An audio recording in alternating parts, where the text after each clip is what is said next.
what it takes to take it to the next level. Obviously, saw what Zegras did in WJC.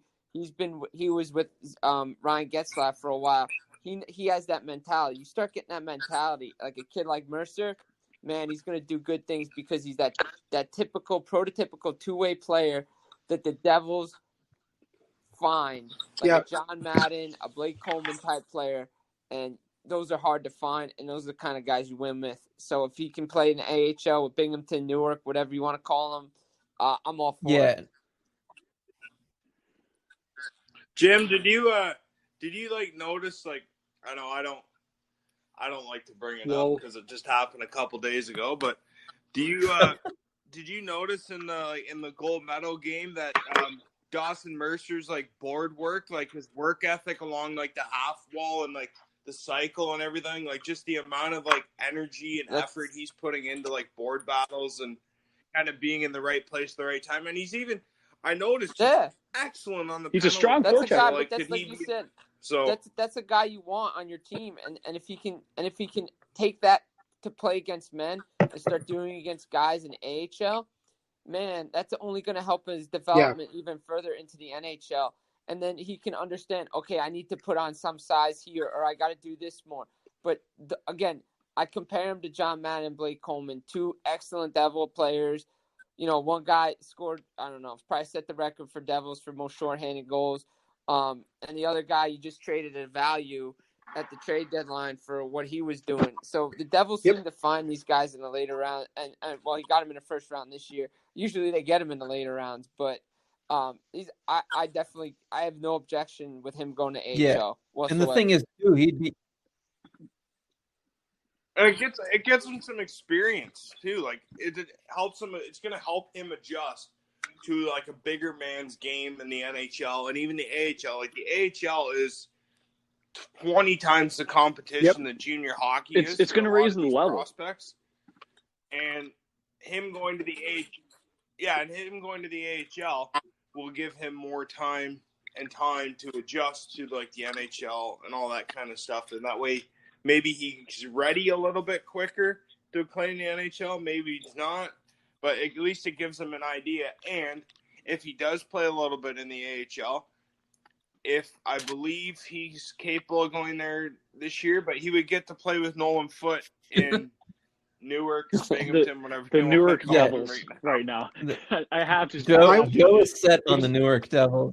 So. Yeah, he hook, line, and sinker. But to kind of say my piece about it, the one thing we also have to remember is this: the biggest beneficiary thing about the fact that the Binghamton is playing in Newark this year is that Fitzgerald will have plenty of time to just watch these guys up close and in person, develop, and he can evaluate them even more once their season actually begins. So guys like you mentioned, Mercer, Nolan Foote, maybe a guy like Riley Walsh, different guys like that. It gives it, it's easier for him to then just walk across the arena to go look to the practice rink and see the Binghamton or Newark Devils, as Joe wants to call it.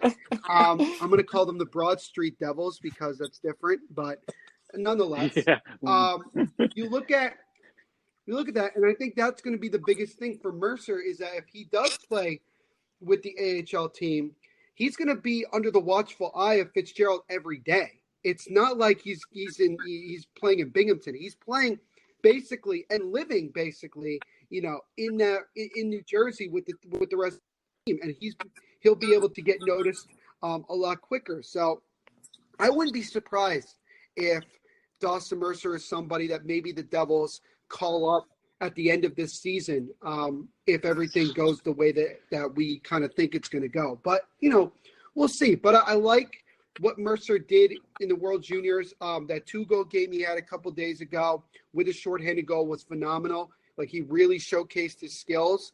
The other guys that we were watching in the World Juniors, I think played as well as they could. Alexander Holtz had the worst puck luck I have ever seen. Oh, absolutely. Oh, my God. Completely flunked. To anyone from Sweden, to me, it's just COVID hit you bad, and, your coach to make it due to COVID. So it's not all on them. It just really hit the Swedes a lot worse than it did. Yeah. In my opinion, it really bit them in the rear end. But yeah, no doubt. And for Holtz, it was tough luck. I think. Yep. I think with Joe, like I think with Sweden though too. Like I don't know, Alex, you may agree with this or not, but I think like Lucas Raymond stood out on that line out of the two of them the most. That is my boy. I know that. I wish him the best in Detroit. So do I. But for Holtz, I think what may have thrown him off a bit, like I watched all the Sweden games, and you can tell sometimes by watching some of these junior guys like playing in the World Juniors if they're going to be really good NHL players or not. Sometimes it's hard because they're playing against kids, their same age, so it's hard to tell. You can tell Alexander Holtz is going to be a 25 to 40 goal scorer in the NHL. You can tell. He just knows where to go, when to shoot the puck, when to use his playmaking abilities and all that. But I think, honestly, in my opinion, Alexander Holtz was missing William Eklund on that team because that probably would have been his. That probably would have been his line mate. Was down the middle. I mean, they lost their center Eklund made it. Had William Eklund made it, would have ton between Holt and he been there. Yeah. I think I would have gone a little bit further than Finland, but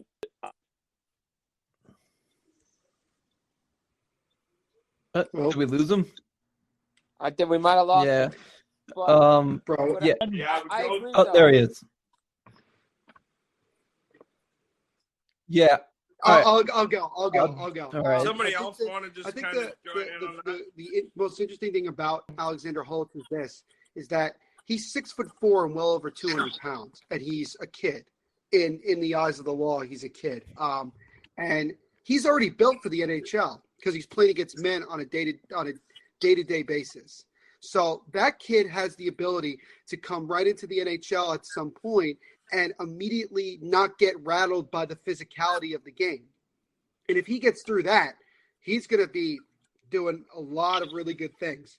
And, I think every single prospect the Devils had in the World Juniors did make some noise one way or another. The guy that had the worst luck probably was Patrick Moynihan with the fact that he always got hurt, it seemed. He got hurt, and then he got hit again pretty badly in the gold medal game. And, we definitely did just lose Joe.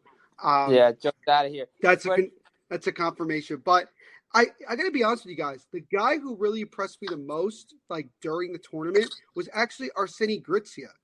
I don't think a lot of Devils fans knew him before this World Juniors started. And I kept, sharing stuff that he was doing because a lot of, the scouts and a lot of guys that cover, international hockey, they were saying, boy, he really seems to be one of those guys on Russia that really seems to always be, in the middle of everything. And he's a really, really fast player. He has a lot of, good puck skills. And I got to tell you guys, I think Gritziuk could be a kid that we could see in the NHL in the next 2 years.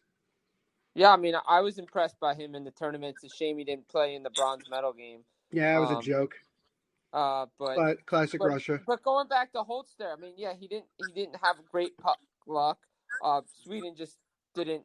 Once they lost their streak, they just don't know how to grind like Finland knows how to grind it out. But Jake makes it a point that saying you can tell who's going to be good in the NHL from this tournament.